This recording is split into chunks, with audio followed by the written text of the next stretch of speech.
আল্লাহর কাছে এত কিছু চাই, পাই না কা। আমি সমস্যা তো অন্য জায়গায়।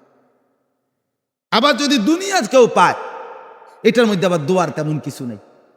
যেন আমার দুনিয়া অনেক হয়েছে হুজুর, আল্লাহর কাছে চাইছি একটা বিল্ডিং, আল্লাহ দিছে। আল্লাহর কাছে চাইছি 10 শতক জমি, বাড়িটা যাতে সুন্দর করতে পারি। আল্লাহর রহমতে আপনার দোয়ায়, 10 জনের দোয়ায় আল্লাহ দিছে। আল্লাহর কাছে চাইছি 4টা ছেলে, 4টাই যেন বিদেশ পাঠাইতে পারি। আল্লাহর রহমতে আল্লাহ আল্লাহ করিয়া 4টা ছেলে বিদেশ পাঠাইছে।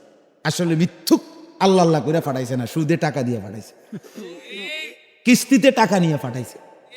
হ্যাঁ, টাকা মিলাইছে কিস্তি, কয় আল্লাহ আল্লাহ করে বলে পাঠাইছে। আল্লাহ আল্লাহ করে পাঠাইছেন কেন? আহা মুসলমান দুনিয়া অর্জনকে মনে করছে সফলতা, অথচ আমনে 60 বছর লাগাইয়া মিয়া 4 তলা বিল্ডিং করছেন। বেঈমান 1 বছরে 100 তলা বিল্ডিং করছে, তত ওই কোত্থেকে পাইল?